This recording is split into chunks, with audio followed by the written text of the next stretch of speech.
Hello friends आज हम एक ऐसे जो है इम्पोर्टेंट टॉपिक को डिस्कस करेंगे जिसको समझे बगैर आप बायोलॉजिकल साइंस को समझ नहीं सकते। ये इतना बेसिक कॉन्सेप्ट है कि ये समझना बहुत ही इम्पोर्टेंट है। इस टॉपिक को समझने के बाद आपको जो है वो पता चल जाएगा कि न्यूट्रिएंट्स हर एक सेल तक कैसे पहुंचते हैं, हर एक सेल से जो कार्बन डाइऑक्साइड है वो लंग्स तक कैसे पहुंचती है, नाइट्रोजनियस वेस्ट्स जो हैं वो किडनी के थ्रू कैसे रिमूव होते हैं, और अंदर जो होम्योस्टेसिस है बॉडी का वो कैसे मेंटेन रहता है। हम उस चीज़ को आज जो है वो प्रॉपरली डिस्कस करेंगे। एक मेडिसिन है, मेडिसिन अपना काम कैसे दिखाती है।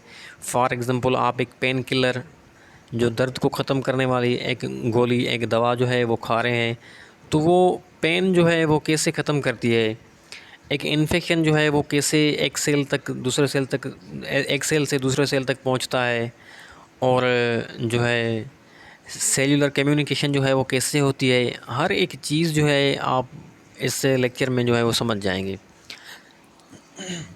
तो देखिए फ्रेंड्स, क्या होता है फ्रेंड्स, हमारी जो पूरी बॉडी है इसके ऊपर एक कवरिंग होती है, और वो कवरिंग देता है हमारा एंटीग्यूमेट्री सिस्टम। अब देखें, ये फॉर एग्ज़ाम्पल जो ब्लू वाला जो एरिया है ये पूरे की पूरी ह्यूमन बॉडी है फॉर एग्ज़ाम्पल, ठीक है। तो इसके ऊपर एक कवरिंग होती है स्किन की। स्किन जो है, skin is a part of integumentary system.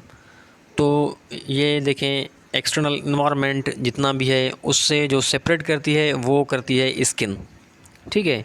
For example अगर एक्सटर्नल इन्वायरमेंट है, एयर है, वाटर है सराउंडिंग में, तो उससे हमको जो सेपरेट करती है हमारी इंटरनल बॉडी को, वो स्किन करती है। स्किन का काम हम जानते हैं कि प्रोटेक्शन है, मेन जो काम है स्किन का।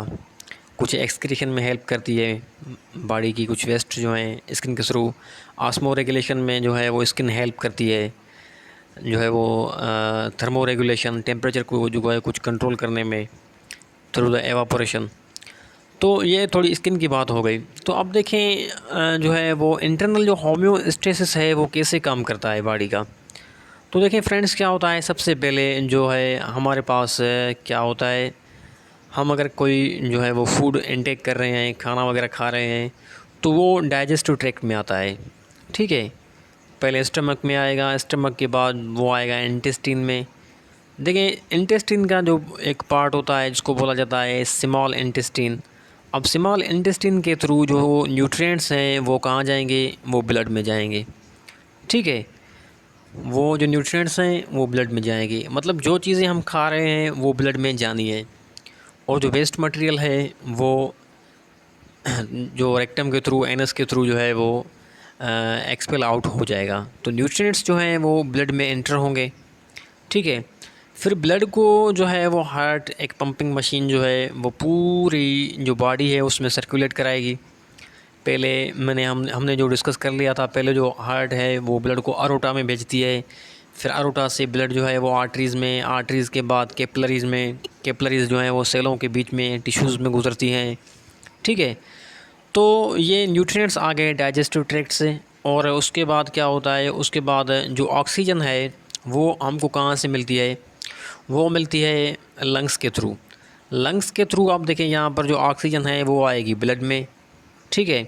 और जो कार्बन डाइऑक्साइड है और वो ब्लड से कहाँ जाएगी, लंग्स में। लंग्स के बाद ये आउट हो जाएगी इन्वायरमेंट में, सही है।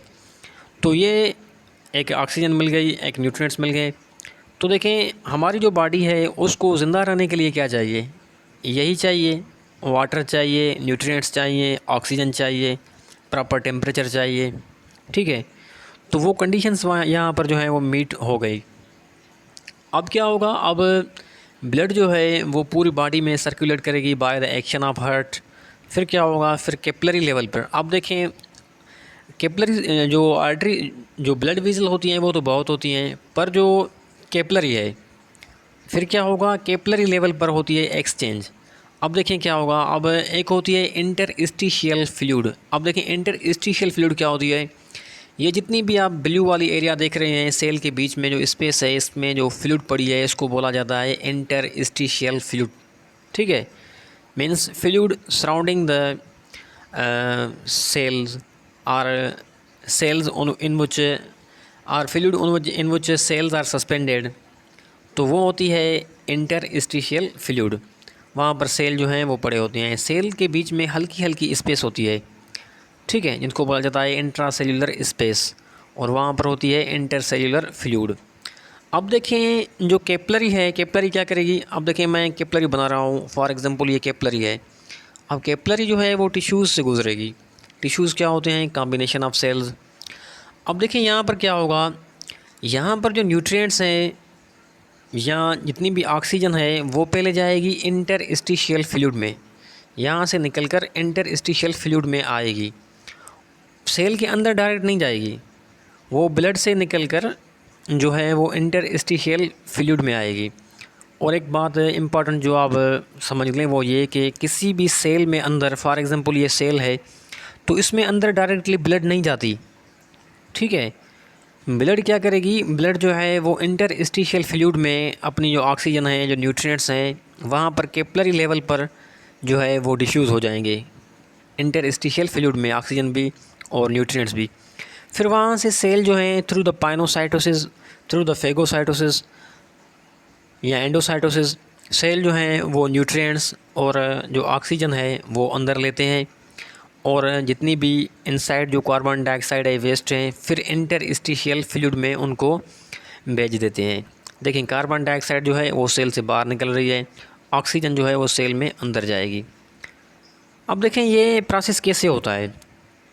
अब देखें ये प्रोसेस होता है कंसंट्रेशन के बिहाफ पे। फॉर एग्ज़ाम्पल जो इनसाइड जो सेल है, अगर सेल के अंदर मेटाबॉलिज्म हो रहा है, न्यू कार्बन डाइऑक्साइड जो है वो बन रही है, तो सेल में अंदर जो कार्बन डाइऑक्साइड है उसकी क्वांटिटी अगर ज़्यादा हो गई तो फिर बाहर जो इंटरस्टिशियल फ्लूइड है उसमें अगर कार्बन डाइऑक्साइड की कंसंट्रेशन कम है तो ये ऑटोमेटिकली जो है वो through the plasma membrane small gas molecule जो होते हैं कार्बन डाइऑक्साइड के, वो डिफ्यूज़ हो जाएंगे, ठीक है, वो चले जाएंगे इंटरस्टिशियल फ्लूइड में। अब देखें यहाँ जो इंटरस्टिशियल फ्लूइड है वहाँ से फिर क्या होगा, जो कार्बन डाइऑक्साइड है वो फिर ब्लड में चली जाएगी, और ऑक्सीजन ब्लड में अगर ज़्यादा है तो वो इंटरस्टिशियल फ्लूइड में डिफ्यूज़ होगी और वहाँ से सेल के अंदर चली जाएगी। तो ये होता है एक नॉर्मली होम्योस्टेसिस। अब देखें कुछ नाइट्रोजीनियस वेस्ट जो होते हैं जो सेल में बनते हैं through the metabolic changes, protein metabolism होता है जब, और न्यूक्लिक एसिड जब मेटाबोलाइज होते हैं, स्पेशली प्रोटीन, तो नाइट्रोजीनियस वेस्ट्स जो हैं वो बनते हैं, जैसे कि अमोनिया हो गया, यूरिया हो गया, यूरिक एसिड। फिर वो आगे चल के आएंगे इंटरस्टिशियल फ्लूइड में, ठीक है, फिर वो जाएंगे लिवर में, लिवर में जो है उसके बाद वो आएंगे कहाँ पर, लेस टॉक्सिक फॉर्म में। अगर देखें अमोनिया है NH3 तो वो फिर कन्वर्ट होगी यूरिया में, कहाँ पे, लिवर में। फिर देखें ये जो वेस्ट मटेरियल हैं ये भी कहाँ पर आए, ब्लड में आए, फिर जो है वो ब्लड से कहाँ आएंगे, वो आएंगे किडनी में। जितने भी जो है वो नाइट्रोजीनियस वेस्ट वगैरह हैं वो किडनी में आएंगे, फिर किडनी के थ्रू क्या होगा, नाइट्रोजीनियस वेस्ट जो है वो फ़िल्टर आउट होंगे और यूरिन की फॉर्म में वो जो है वो एक्सक्रिएट हो जाएंगे। तो हमारी जो ब्लड है इसमें जो है वो ऐसी चीज़ें जो हैं वेस्ट मटेरियल जमा नहीं होगा। अब देखें ये हो गया एक जो है वो इम्पॉर्टेंट मैकेनिज़्म जो है वो एक्सचेंज हो गई, बॉडी का होम्योस्टेसिस हो गया। अब देखें कोई बंदा है अगर उसने पॉइज़न जो है, पॉइज़न जहर जो है वो खा लिया तो फिर क्या होगा। देखें how the poison kills to the body, poison कैसे किल करता है बॉडी को। अब देखें वो GIT के थ्रू कहाँ जाएगा, पॉइज़न ब्लड में। अब देखें अब जब ब्लड में आ गया तो फिर क्या होगा, मतलब ब्लड में आ गया तो फिर तो जो ब्लड कैपिलरीज हो गई, ब्लड सेल होंगे या फिर जो बॉडी के सेल होंगे, वहाँ पर क्या होगा, ये जो सेल हैं ये पूरे के पूरे पॉइज़न के थ्रू डैमेज होंगे। तो ऐसे होता है, जितनी भी जो चीज़ें हैं अगर ब्लड में आ गई ख़राब चीज़ें तो वो आगे चल के सेलों को जो है वो डिस्टर्ब करेंगी, उनका जो मेटाबॉलिज्म है उनको डिस्टर्ब करेंगी। तो ये एक इम्पॉर्टेंट जो था वो एक कॉन्सेप्ट था। अब देखें इन्फेक्शन में क्या होता है, फॉर एग्ज़ाम्पल किसी बंदे को इन्फेक्शन हो गया। अब देखें इन्फेक्शन कुछ इस तरह से होता है, अगर फॉर एग्ज़ाम्पल जो आउटर जो कवरिंग है बॉडी को जो एक्सटर्नल इन्वायरमेंट से बचा रही है, एनवायरनमेंट से, इंटीग्यूमेटरी सिस्टम, स्किन, अगर वो डैमेज हो गई तो वो उस डैमेज के थ्रू जो है वो सेलों तक एंटीजन जो है वो पहुंच सकता है। एक होता है ये रूट। दूसरा रूट होता है वो होता है through the injection of contaminated food, ठीक है। और तीसरा रूट क्या होगा, थ्रू द रेस्पायरेशन, ठीक है। तो ये कुछ रूट होते हैं जो है वो पैथोजन की एंट्री के। अब देखें वो अगर जो पैथोजन है फॉर एग्ज़ाम्पल डिपेंड करता है वो किस नेचर का है। अगर फॉर एग्ज़ाम्पल वो टाइफाइड का पैथोजन है तो through the injection of food के थ्रू वो इंटेस्टिनल ट्रैक में आ जाएगा। अब इंटेस्टिनल ट्रैक में आ गया तो वो वहाँ पर इन्फेक्शन करता है, स्मॉल इंटेस्टाइन के सेल जो है उनको डैमेज करता है, ठीक है। और अगर फॉर एग्ज़ाम्पल अगर कोई जो पैथोजन है वो अगर ब्लड में आ रहा है थ्रू द फॉर एग्ज़ाम्पल जो है वो कंटामिनेटेड नीडल्स इंजेक्शन वगैरह, तो वो ब्लड में जब आएगा, फॉर एग्ज़ाम्पल कोई वायरस है ब्लड में आ रहा है तो वो ब्लड में सर्कुलेट करेगा। अब फॉर एग्ज़ाम्पल वो हेपाटाइटिस बी का वायरस है तो ब्लड के थ्रू लिवर तक पहुंच जाएगा, ठीक है। फिर वो लिवर के जो सेल हैं हेपाटोसाइट्स उनको डैमेज करेगा। अगर फॉर एग्ज़ाम्पल देखें कोई पैथोजन है वो रेस्पायरेशन के थ्रू आ रहा है, जैसे कोरोना वायरस था या जो टीबी होती है माइकोबैक्टीरियम ट्यूबरकुलोसिस, वो अगर लंग्स में आएगा तो उनके जो रिसेप्टर होंगे, उनके जो सेल होंगे डैमेजिंग सेल, जो उन पर जो अटैक करेगा वो लंग्स में होंगे, तो वो लंग्स को जो है वो डैमेज करेगा, ठीक है। तो इससे जो है वो पूरी बॉडी का जो मैकेनिज़्म है वो चलता है। अगर देखें कहीं पर भी ये जो नॉर्मल मैकेनिज़्म है होम्योस्टेसिस का, कहीं पर भी इसमें थोड़ा सा जो है वो नुक्स आ जाए तो फिर क्या होगा, फिर जो पूरे की पूरी बॉडी है वो डिस्टर्ब हो जाएगी। देखें पूरे की पूरी बॉडी कैसे डिस्टर्ब होगी। फॉर एग्ज़ाम्पल हम अभी बात करें, अगर जो हमारी हार्ट है इसमें कुछ प्रॉब्लम आ जाए तो ब्लड सर्कुलेट नहीं करेगी। ब्लड सर्कुलेट नहीं करेगी तो सेल हैं उनको कार्बन डाइऑक्साइड उनकी जो है वो रिमूवल नहीं होगी, उनके पास जो फ्रेश जो ऑक्सीजन है वो नहीं पहुंच सकती, वो न्यूट्रिएंट्स नहीं ले सकते क्योंकि हार्ट जो है वो फ्रेश ब्लड को पंप ही नहीं कर रही। लंग्स में अगर कोई फॉल्ट आ रहा है तो फिर जो ब्रीथिंग प्रॉब्लम, ऑक्सीजन वगैरह ब्लड में प्रॉपर नहीं आ सकेगी, कार्बन डाइऑक्साइड जो है रिमूव नहीं होगी। स्टमक में अगर कोई प्रॉब्लम आ रहा है तो फिर प्रॉपर फूड जो है वो डाइजेस्ट नहीं होगा। देखिए बॉडी जो हमारी वर्क करती है, जो हमारा पूरा जो सिस्टम होता है बॉडी का, वो हर एक आर्गन पे डिपेंड करता है।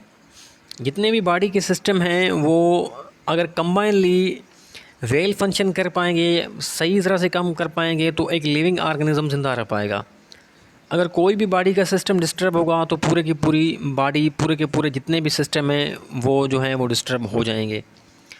तो we are alive not because of working of only single organ but because of working of all the organs simultaneously. तो ये एक इम्पॉर्टेंट होम्योस्टेसिस का मैकेनिज़्म है जिसको समझना बहुत ही इम्पॉर्टेंट था। देखिए कुछ जो है वो टीचिंग्स के मेथड ऐसे हैं जिनमें बेसिक चीज़ों पर ध्यान नहीं दिया जाता। अगर ये चीज़ें आप किसी स्टूडेंट से पूछ लें जो फर्स्ट ईयर में पढ़ता हो, इंटर में पढ़ता हो, तो मे बी उसके पास ये कॉन्सेप्ट ना हो, उसको ये पता ना हो कि इंटरसेल्युलर फ्लूइड क्या होती है, वहाँ पर कैसे जो है वो चीज़ें सेल से जो है वो ब्लड में आ रही हैं, ब्लड से फिर बॉडी के सेल में जा रही हैं, तो मे बी उसको किसी कॉन्सेप्ट की जो है वो पता ना हो। तो share this video to understand the real mechanism. देखें बॉडी कैसे काम कर रही है, to understand your own body. तो ये एक इम्पॉर्टेंट लेक्चर था जो आपके साथ मैंने शेयर कर दिया।